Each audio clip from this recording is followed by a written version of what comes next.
Assalamualaikum warahmatullahi wabarakatuh. Selamat pagi semuanya. Sebelumnya izinkan kami untuk memperkenalkan diri terlebih dahulu.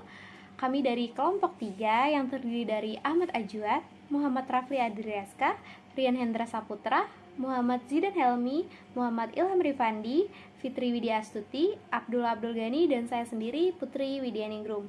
Pada kesempatan ini kami akan menjelaskan use case diagram, kelas diagram, activity diagram, sequence diagram dari project PBL kami. Dan juga kami akan mengklarifikasi bahwa source code sudah sesuai dengan diagram yang sudah kami buat sebelumnya. Pertama, di sini terdapat kelas mahasiswa. Jadi, kelas mahasiswa itu adalah blueprint tabel database yang menyimpan seluruh atribut mahasiswa. Setiap atribut di sini memiliki tipe data spesifik seperti string untuk teks dan date untuk tanggal. Jadi di sini ada beberapa kategori atribut. Jadi ada untuk kategori identitas pribadi, ada kategori informasi akademik seperti ID prodi atau sekolah asal, kemudian kontak dan domisili, dan juga dokumen pendukung lainnya seperti foto ijazah, foto transkrip, dan lain-lain. Jadi di sini contoh implementasinya adalah misalnya data ANI dengan NIM M124 akan memiliki nama mahasiswa Ani Wijaya, kemudian ID prodi sama dengan 10 yang berarti 10 itu prodi teknik informatika. Kemudian dengan email ani@email.com. Jadi atribut seperti ID_prodi atau ID_agama mengacu ke tabel lain. Ini memungkinkan integrasi data tanpa duplikasi. Misalnya, semua mahasiswa teknik informatika merujuk ke ID prodi yang sama dengan tadi 10. Kemudian di sini terdapat kelas mahasiswa controller, di mana kelas mahasiswa controller adalah jembatan antara user itu bisa admin atau mahasiswa, dengan database-nya. Jadi ia menerima input, memprosesnya, dan mengembalikan respon tersebut. Jadi di sini ada beberapa detail method. Yang pertama itu show name, itu untuk menampilkan profil mahasiswa berdasarkan name. Contoh, admin mencari data ANI dengan show M124. Kemudian ada store mahasiswa request, itu membuat data baru sebelum simpan, data akan divalidasi oleh store mahasiswa request. Kemudian update mahasiswa request itu memperbarui data. Bedanya dengan store, metode ini memvalidasi NIM yang sudah ada. Misal, Ani update nomor HP setelah pindah domisili. Kemudian ada destroy NIM, itu menghapus data. Hati-hati nih, biasanya diterapkan soft delete. Jadi data itu nggak benar-benar dihapus dari database. Kemudian ada list mahasiswa, itu untuk menampilkan daftar seluruh mahasiswa dengan paginasi atau filter. Kemudian flow kerjanya itu contoh, misalkan alur pendaftaran mahasiswa baru. Jadi user isi form, kemudian store mahasiswa request, validasi atau cek NIM atau email, kemudian jika valid, mahasiswa controller add store itu akan menyimpan data. Kemudian akan menampilkan pesan sukses atau error. Kemudian store atau update mahasiswa request, mekanisme validasinya itu adalah kedua kelas ini memastikan data yang masuk itu aman dan sesuai aturan sebelum diproses. Jadi mereka itu memiliki 3 komponen utama. Yang pertama itu adalah autoris. Jadi itu dia memeriksa hak akses user. Misal hanya admin yang boleh menambah mahasiswa. Kemudian ada rules, itu daftar aturan validasi, contoh untuk NIM. Kemudian ada valid validation, itu untuk menangani error. Misal jika NIM duplikat, sistem akan dikembalikan. Jadi nanti akan muncul pesan NIM sudah terdaftar. Kemudian di sini saya akan menjelaskan perbedaan store versus update. Jadi di store mahasiswa request mungkin membutuhkan validasi lebih ketat seperti dokumen wajib diunggah, sementara update mahasiswa request bisa lebih fleksibel. Kemudian di studi kasus integrasinya, kita bayangkan Budi dengan NIM M123 ingin update alamat dan email. Jadi di sini Budi login, terus akses form update, sistem validasi via update mahasiswa request, email baru harus format valid, alamat tidak boleh kosong. Jika sukses, mahasiswa controller update akan menyimpan perubahan. Kemudian Budi akan mendapatkan notifikasi data berhasil diperbarui. Jadi kesimpulannya adalah mahasiswa itu penyimpanan data terstruktur, dan kelas mahasiswa controller itu adalah otak pemrosesannya. Kemudian request classes itu untuk menjaga kualitas data. Dengan arsitektur ini, sistem jadi mudah dikembangkan. Baik, di sini saya sebagai back-end kelompok 3 Simpadu Servis Mahasiswa yang bernama Muhammad Tidan Helmi. Ini saya akan menjelaskan atau memperlihatkan apakah diagram dan codingan sudah selaras atau sama. Baik, di sini dimulai dari kelas diagram. Di sini ada model namanya mahasiswa, dan di sini ya, bisa dilihat di codingannya yang filenya ada model yang bernama mahasiswa.php. Oke, sudah sama berarti. Nah, di sini ada variabel name, ID kategori, tahun akademi masuk. Nah, ini sudah sama. Seperti yang dilihat ada banyak variabel di sini, tahun akademik masuk, tahun akademi lulus, nama mahasiswa, nik mahasiswa, NISN, ID status. Ada banyak juga nih variabelnya. Oke, selanjutnya ke mahasiswa controller.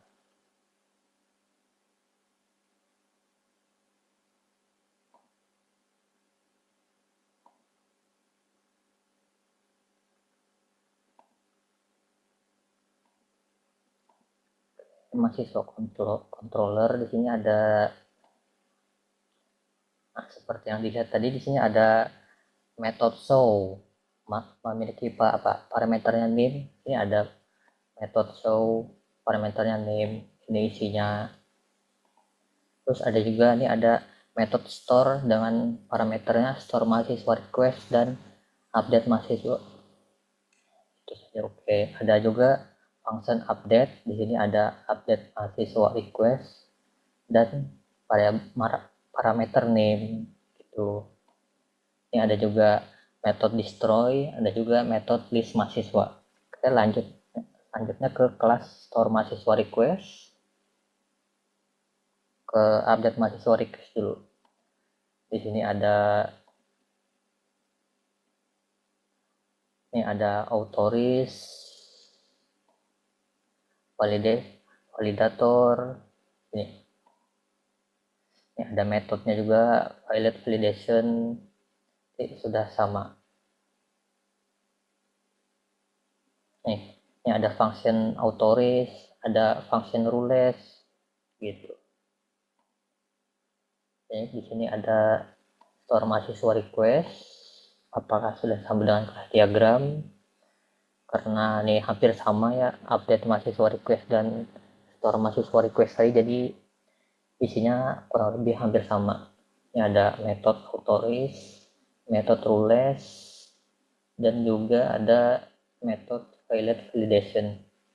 Oke, karena sudah saya perlihatkan kepentingannya dan sesuai dengan diagramnya, lanjut ke sequence diagram. Nah, jadi di sini menggambarkan alurnya, bagaimana cara mahasiswa mengupdate biodatanya atau profilnya. Pertama,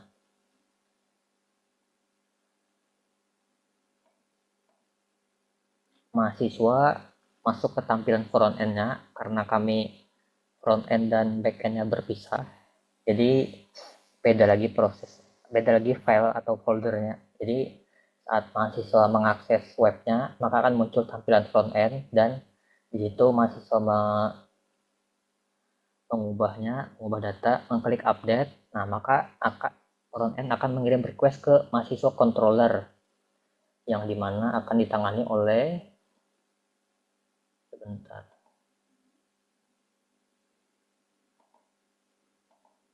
oleh function ini public function update. Nah, jadi data yang dikirim oleh front end tadi akan ditangkap oleh function ini dan diproses menuju ke model mahasiswa. Ini tadi model mahasiswa dan melakukan query ke database. Balik lagi, setelah hasilnya berhasil, kirim ke controller, kemudian ke front end, mengirim responnya, terus akan tampil di webnya. Kayak begitu. Oke, yang terakhir ada activity diagram. Di sini ada mahasiswa dan sistem. Di sini saya akan langsung menjelaskan ke backend-nya saja. Oke. Nah, di sini mulai dari sini. Jadi bagian atas ini komunikasi antara front end dan back end kelompok satu saja. Jadi kami back end tidak membuat API-nya. Oke, jadi ini login API kelompok satu, menampilkan halaman front end, mencatat kelas yang sedang dibuka front end, menekan tombol hadir, mencatat status kehadiran, menampilkan notifikasi, memilih menu profil, kemudian menampilkan data profil mahasiswa. Ini tadi target.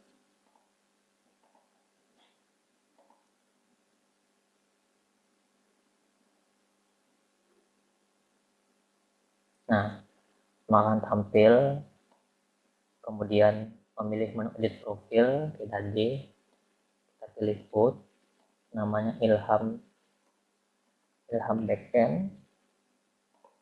Jadi nanti mahasiswanya mengubah datanya, menekan tombol, maka nanti front end akan mengirim request ke URL API ini dan akan tersambung ke backend. Nah, yang berubah yang nanti awalnya namanya Ilham jadi Ilham Backend. Nah, sampai situ aja datanya tersimpan di database, kemudian akan muncul notif data berhasil diperbarui. Baik, segitu saja dari saya. Terima kasih. Warahmatullahi wabarakatuh. Saya Muhammad Ilham Arifandi. Di sini saya akan menjelaskan saya sebagai back-end. Di sini saya akan menjelaskan tentang use case diagram dari project PBL yang telah kami lakukan. Yaitu di sini ada mahasiswa. Saya akan menjelaskan use case diagram itu. Di sini ada mahasiswa dapat melakukan perubahan data pribadi. Nah, bisa dilihat di sampingnya di situ ada beberapa function, yaitu pertama function show, jadi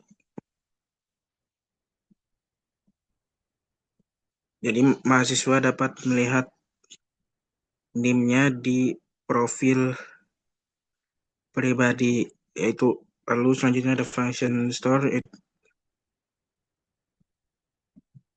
melakukan perubahan data pribadi. Maka di sini ada function, saya menggunakan function update untuk agar mahasiswa dapat melakukan perubahan data pribadi.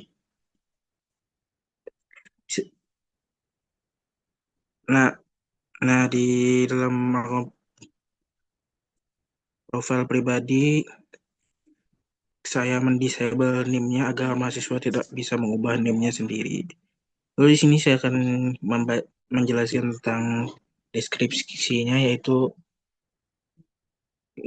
deskripsi dari ketiga use case di atas tadi. Itu ada pertama, melihat profil pribadi. Kondisi awal deskripsinya itu mahasiswa dapat melihat data pribadi yang disimpan di sistem akademik. Kondisi awalnya mahasiswa telah login ke sistem, data pribadi telah tersedia.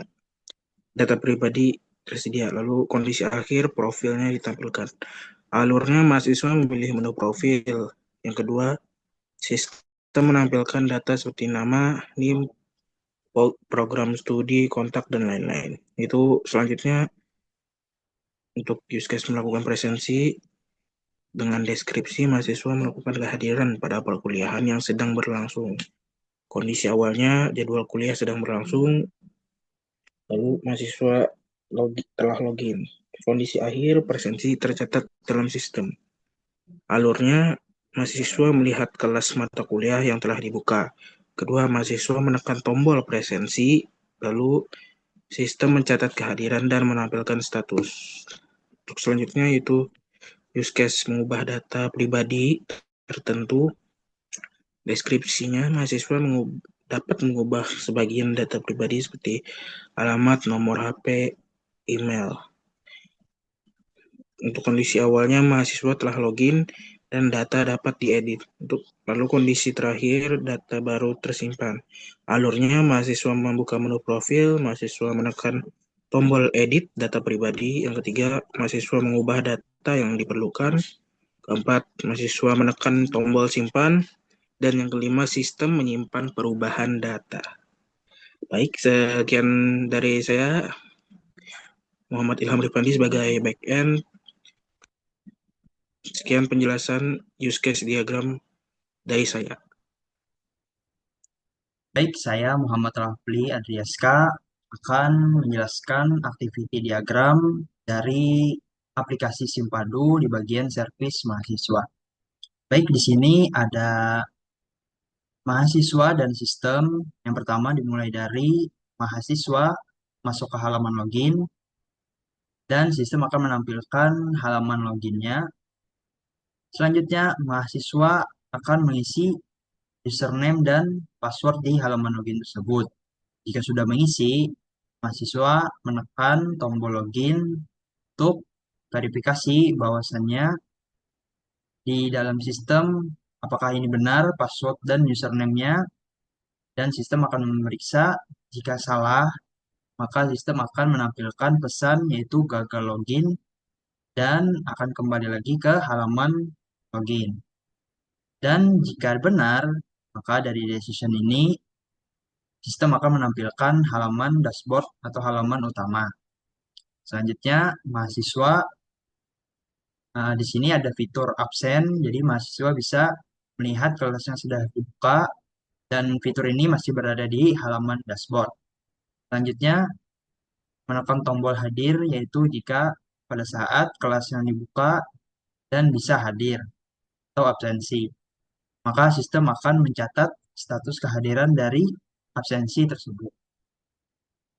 Selanjutnya, di sini ada fitur profile atau edit profile.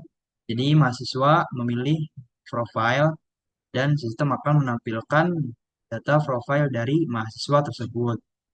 Selanjutnya, mahasiswa memilih menu edit profile di mana mahasiswa bisa mengubah data seperti email atau nomor HP atau WA. Selanjutnya, mahasiswa menekan tombol simpan perubahan, maka sistem akan menyimpan perubahan data baru tersebut yang sudah diubah tadi. Selanjutnya, sistem akan menampilkan notifikasi data berhasil diperbarui karena mahasiswa sudah berhasil memperbarui datanya. Dan selesai. Untuk activity diagram ini, mungkin sekian penjelasan dari saya. Terima kasih banyak. Assalamualaikum warahmatullahi wabarakatuh. Perkenalkan, saya Rian Hendra Saputra dari kelompok 3. Di sini saya sebagai front-end developer dari servis mahasiswa. Pertama-tama, di sini kami PBL menggunakan konsep microservice. Artinya ada fitur yang mengambil API dari kelompok lain. Baik, ada 3 use case. Yang pertama ada melihat profil pribadi. Untuk codingan, saya menggunakan framework Vue.js.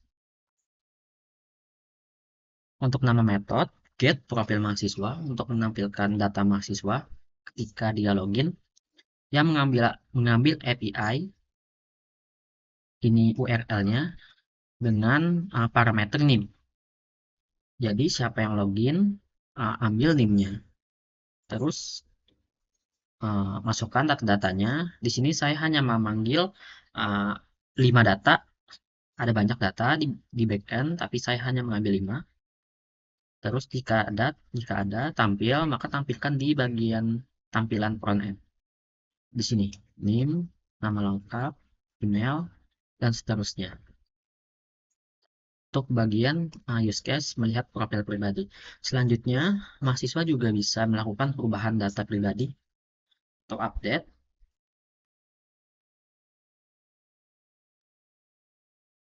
dengan metode update profil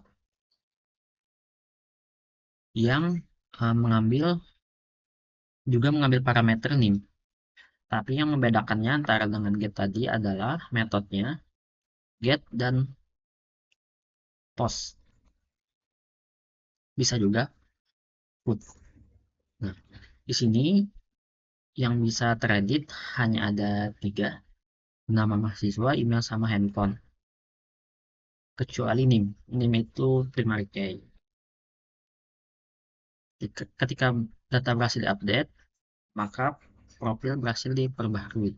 Muncul pesan profil berhasil diperbaharui. Yang ketiga ada use case melakukan presensi.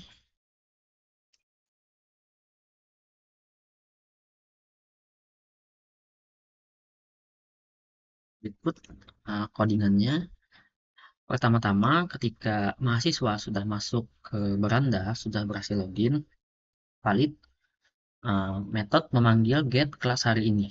Jadi dicek dulu apakah ada mata kuliah hari ini yang aktif. API ini dipanggil dari kelompok 1 tentang di sini sistem akademik. Jika ada maka tampilkan hari ini dan hari ini. Dan setelah tampil dan mahasiswa mengklik hadir, ini metodenya, klik hadir, mengambil API presensi mahasiswa, /hadir. Jika berhasil, maka kehadiran tercatat. Jika gagal, maka muncul pesan gagal. Berikut deskripsi use case. Pertama, ada melihat profil pribadi. Ketika mahasiswa memilih menu profil, sistem menampilkan data seperti nama dan seterusnya. Ini codingannya. Ketika mahasiswa login, tampil get profil mahasiswa berdasarkan NIM. Tampil nama, NIM, email, handphone, dan seterusnya. Yang kedua, mahasiswa melakukan presensi. Alurnya, mahasiswa melihat kelas mata kuliah yang telah dibuka, mahasiswa menekan tombol presensi, sistem mencatat kehadiran dan menampilkan status. Mahasiswa melihat mata kuliah yang telah dibuka. Jadi, ketika masuk, API mengambil API get presensi aktif, mata kuliah apa yang aktif. Ketika ada mata kuliah yang aktif, mahasiswa menekan tombol presensi. Berikut, klik hadir. Nama metodenya klik hadir. Mengambil API presensi mahasiswa, /hadir. Dan metode post. Yang mengirim data, ID presensi dosen, juga NIM dari mahasiswa tersebut. Yang ketiga ada mengubah data pribadi tertentu. Mahasiswa bisa merubah data pribadinya. Di sini, update profil. Dengan parameter NIM. NIM-nya mengambil dari ketika login, local storage, ketika login, ambil NIM.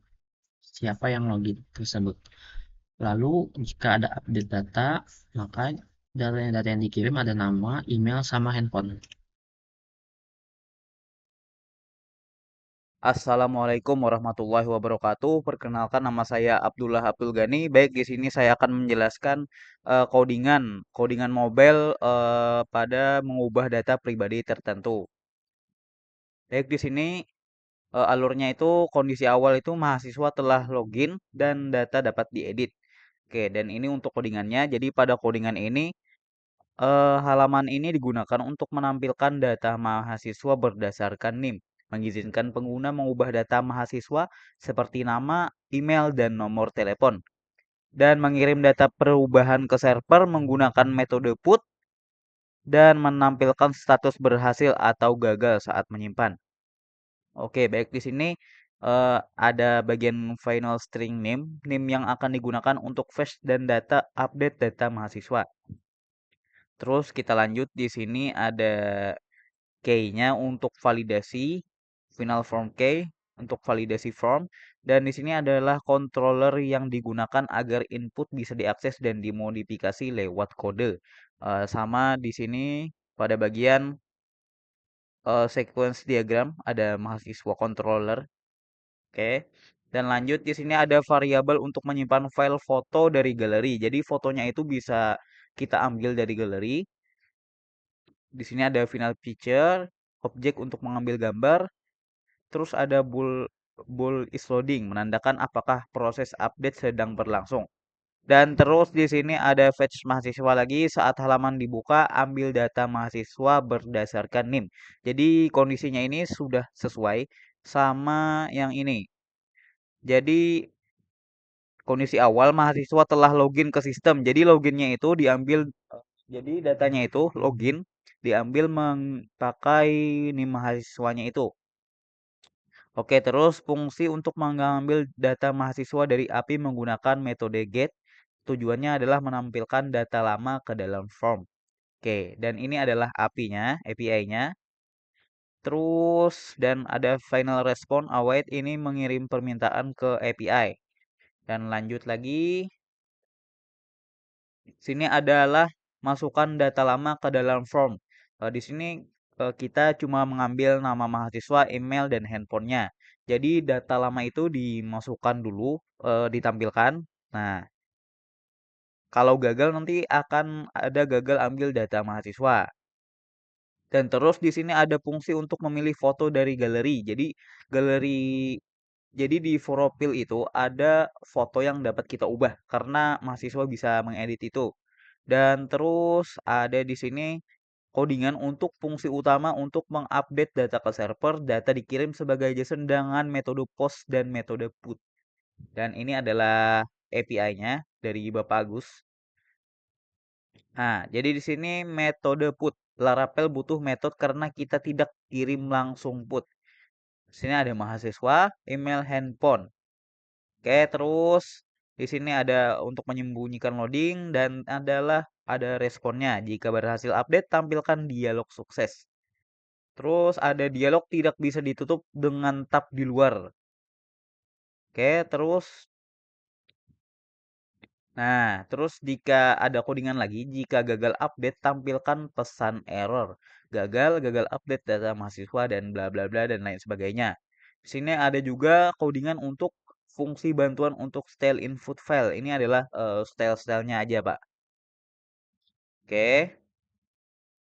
Di sini ada codingan, ada title-nya edit mahasiswa, ada key form key-nya, validasi semua input form, dan foto profil mahasiswa bisa diganti.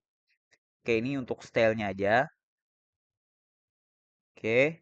Nah, jadi pada kolom file name karena file name-nya ini mengambil dari login sebelumnya, anggap kita login menggunakan NIM C0303233003. Nah, kalau login tersebut di bagian edit itu maka akan tampil NIM kita dan itu tidak bisa diubah. Oke. Ini ada input nama mahasiswa, controller. Oke. Ini bagian NIM. Ini field input nama mahasiswa, input email mahasiswa. Oke.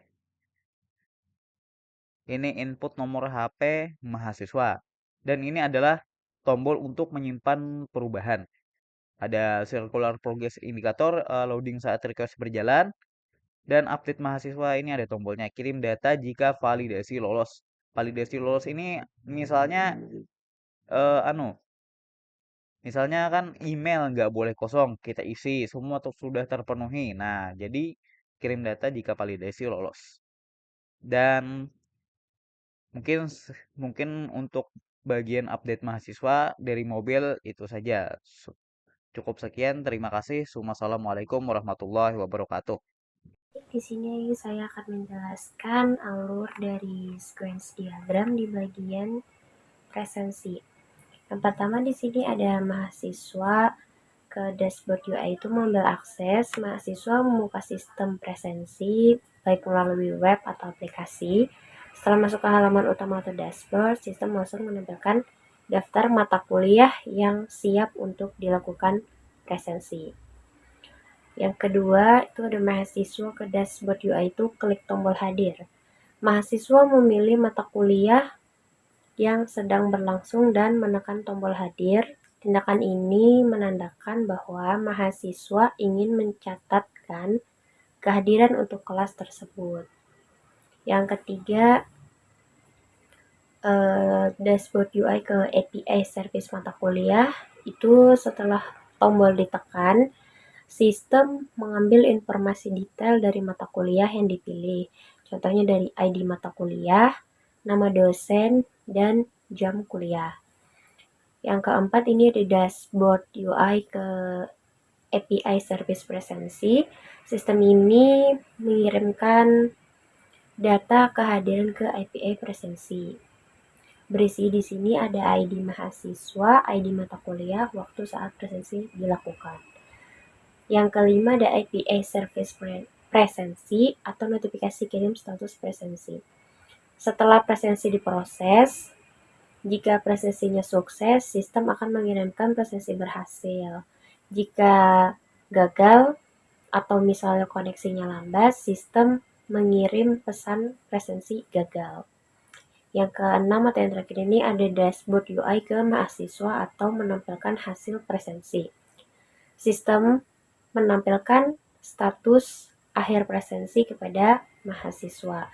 Misalnya, hadir Anda sudah melakukan presensi pada pukul 8:03 atau gagal presensi, silakan coba lagi.